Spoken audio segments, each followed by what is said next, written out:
সেজন্য আদমশুমারি কি এবং আদমশুমারি কেন করা হয়, এটা হচ্ছে অনুধাবনমূলক প্রশ্নে আসে। কেন করা হয়, আদমশুমারি কেন করা হয়, এটা হচ্ছে অনুধাবনমূলক প্রশ্নে আসে। তাহলে আমরা একটু প্রথমে দেখি আদমশুমারি কি। ওই যে বাড়িতে বাড়িতে গিয়ে বাবি বলে না, বাবি বাচ্চা কয়টা, এটা আমরা দেখি আদমশুমারি কি। দেখো যে প্রক্রিয়ায়, দেখো একটু মনে করো প্রথম একদম, যে প্রক্রিয়ায় একটি নির্দিষ্ট সময়ে, যে প্রক্রিয়া একটি নির্দিষ্ট সময়ে, আদমশুমারির বেলায় একটা নির্দিষ্ট সময় মানে হচ্ছে 10 বছর। একটা নির্দিষ্ট সময় মানে কি 10 বছর। তাহলে যে প্রক্রিয়ায় একটি নির্দিষ্ট সময়ে একটি দেশে অবস্থানরত মানুষের সকল তথ্য, সামাজিক তথ্য, আর্থিক তথ্য, সকল তথ্য সংগ্রহ করে প্রকাশের ব্যবস্থা করাকে বলা হয় আদমশুমারি। বলা হয় কি শুমারি? আদমশুমারি। তাহলে যে প্রক্রিয়ায় একটি নির্দিষ্ট সময়ে একটি দেশে অবস্থানরত সকল মানুষের তথ্য সংগ্রহ করে প্রকাশ করা হয় তাকে বলা হয় আদমশুমারি। তাকে কি বলা হয়? আদমশুমারি বলা হয়। এখন প্রশ্ন হতে পারে যে আদমশুমারি কেন করা হয়, আদমশুমারির মাধ্যমে কি কি তথ্য সংগ্রহ করা হয়, আদমশুমারি কেন করা হয়। এক নাম্বার, তাহলে এক নাম্বার একটু আমরা আলোচনা করি। তো এক নাম্বার হচ্ছে জন্মহার জানার জন্য। কি জানার জন্য? জন্মহার জানার জন্য। 2 নাম্বার হচ্ছে মৃত্যুহার জানার জন্য। 3 নাম্বার হচ্ছে জনসংখ্যা বৃদ্ধি পাচ্ছে না হ্রাস পাচ্ছে সেটা জানার জন্য, বৃদ্ধি জানার জন্য। তার মানে জন্মহার জানার জন্য, মৃত্যুহার জানার জন্য, জনসংখ্যা বৃদ্ধি জানার জন্য। জন্মহার জানার জন্য, মৃত্যুহার জানার জন্য, জনসংখ্যা বৃদ্ধি জানার জন্য।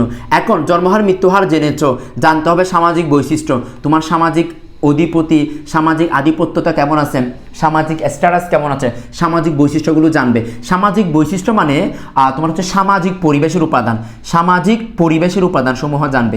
সামাজিক পরিবেশের উপাদান কি কি, এগুলো হচ্ছে যারা কমার্সের মানুষজন ওরা কিন্তু ব্যবসায় সংগঠন ও ব্যবস্থাপনার 2য় অধ্যায়ে ব্যবসায়িক পরিবেশের মধ্যে তোমরা এটা পাবা যে সামাজিক পরিবেশের উপাদান কি কি আছে, মূল্যবোধ, শিষ্টাচার যা যা আছে।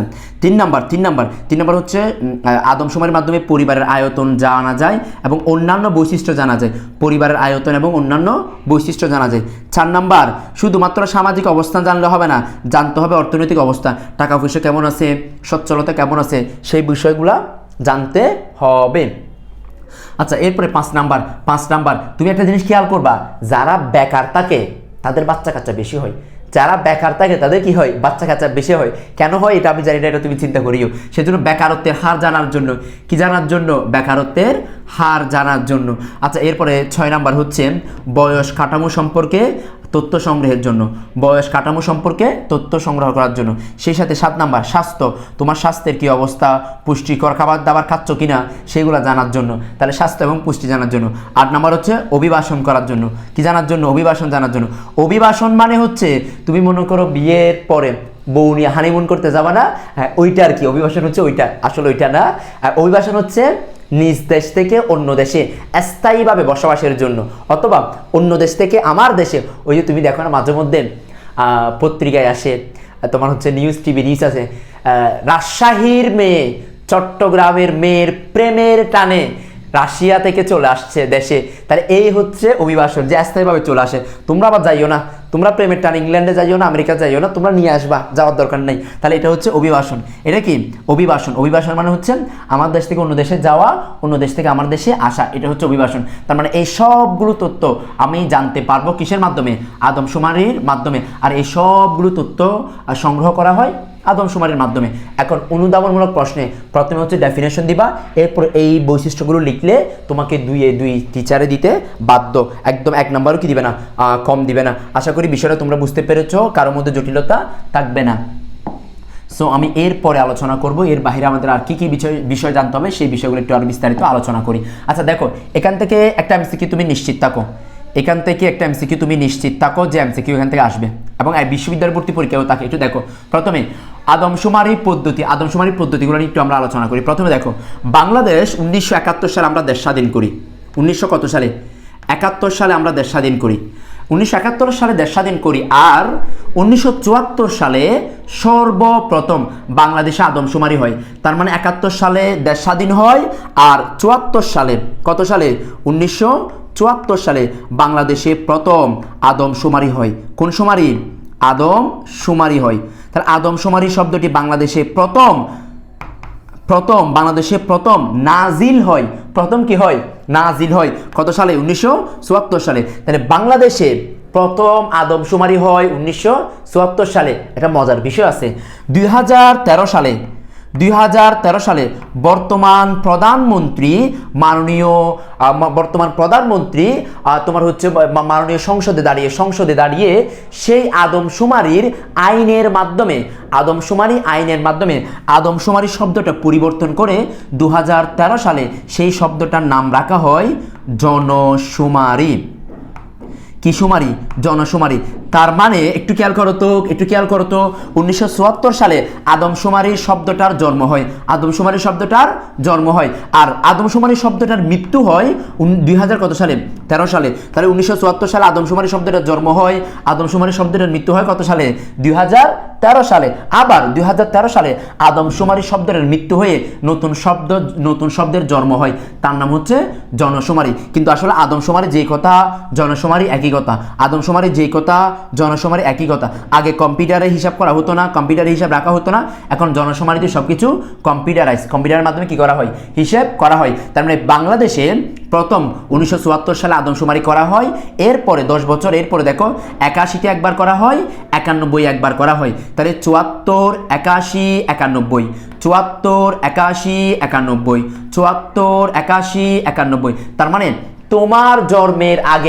তোমার জন্মের আগে বাংলাদেশে আদমশুমারি হয় 3 বার, 1974, 81, 91, 74, 81, 91, 74, 81, 91, 3 বার। এরপরে ঠিক তোমার জন্মের সময়, জন্মের সময় তোমার জন্ম তারিখ মিলে কিনা দেখো, তোমার জন্মের সময় আরেকবার করে, সেটা হচ্ছে 2000 কত সাল? 11 সাল। তোমার জন্মের সময় কি করে? আরেকবার করে। না, এখানে অনেকে মনে হয় জন্ম এত হবে না, আরো পরে হবে। আচ্ছা যাই হোক, তোমার জন্মের সময় কত হয়? আরেকবার হয় 2011, 2001, এরপর 11তে একবার হয়, আর সর্বশেষ 22 হয়। এটা 10 বছর পর হলে, 10 বছর পরে যেহেতু আদমশুমারি হয়, এটা 21 হওয়ার কথা। 21 যেহেতু করোনা ছিল তখন সম্ভব হয়নি। তার মানে 1, 11, 22, 1, 11, 22, 1, 11, 22, 1, 11, 22। দেখি তো এখন না দেখে বলো তো দেখি আমার সাথে, চলো। প্রথমে হচ্ছে 1974, 74, 81, 91, 74, 81, 91, 1, 11, 22, 1, 11, 22, 1, 11, 22। টোটাল স্বাধীনতার পর থেকে আজ পর্যন্ত বাংলাদেশে আদমশুমারি হয় টোটাল সর্বমোট কতবার? 6 বার। তোমার কাছে এখন আমার প্রশ্ন, বাংলাদেশে প্রথম আদমশুমারি হয় কত সালে? জানা থাকলে কমেন্ট করো। বাংলাদেশে সর্বশেষ আদমশুমারি হয় কত সালে? কমেন্টে আমাকে জানাও। আর বাংলাদেশে প্রথম জনশুমারি হয় কত সালে? সেটা একটু আমাকে কমেন্ট করে জানাও যদি তোমার জানা থাকে। আর যদি জানা না থাকে তাহলে তোমার কমেন্টে ফিরতি মেসেজ আমি সঠিক উত্তর দিয়ে দিব।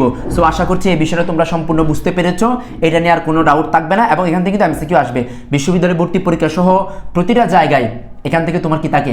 এমসিকিউ তাকে। আচ্ছা আমরা এরপরে দেখবো হচ্ছে আদমশুমারির পদ্ধতি হলো 4টি। আদমশুমারির পদ্ধতি কয়টি? 4টি। আদমশুমারির পদ্ধতি কয়টি? 4টি। আদমশুমারির পদ্ধতি কয়টি? 4টি। গুলাই ফেলিও না, একটু আগে শিখেছিলাম জনসংখ্যা পরিমাপের পদ্ধতি হলো 3টি। আর এখন দেখতেছি আমরা কি? আদমশুমারির পদ্ধতি হলো 4টি। আদমশুমারির পদ্ধতি হলো 4টি। আদমশুমারির পদ্ধতি হলো 4টি।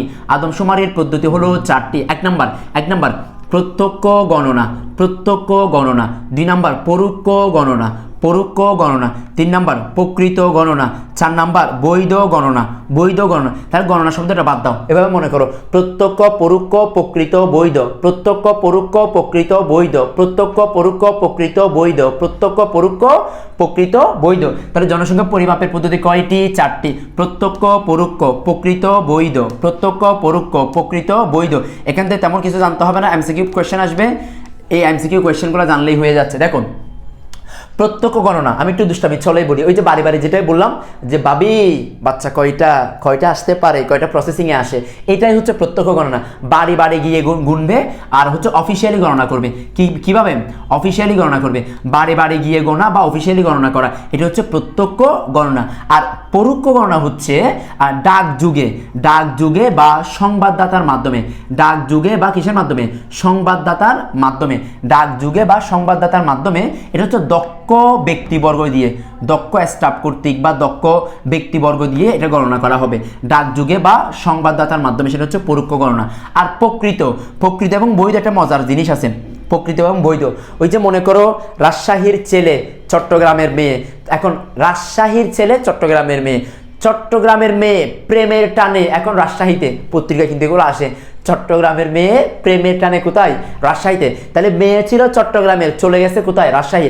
এখন রাজশাহী তার হচ্ছে বর্তমান ঠিকানা, সেই বর্তমান ঠিকানা ধরে যদি তাকে গণনা করা হয় সেটা হচ্ছে প্রকৃত গণনা, সেটা হচ্ছে বর্তমান ঠিকানার উপর কি করে ভিত্তি করে গণনা করা হয়। আর বৈধ গণনা হচ্ছে স্থায়ী ঠিকানার উপর বিবেচনা করে গণনা করা হয়। তার মানে প্রত্যক্ষ মানে বাড়ি বাড়ি বা অফিসিয়ালি, পরোক্ষ মানে ডাকযোগে বা সংবাদদাতা, প্রকৃত মানে হচ্ছে বর্তমান ঠিকানা, আর বৈধ গণনা মানে হচ্ছে স্থায়ী ঠিকানা। বৈধ গণনা মানে কি? স্থায়ী ঠিকানা।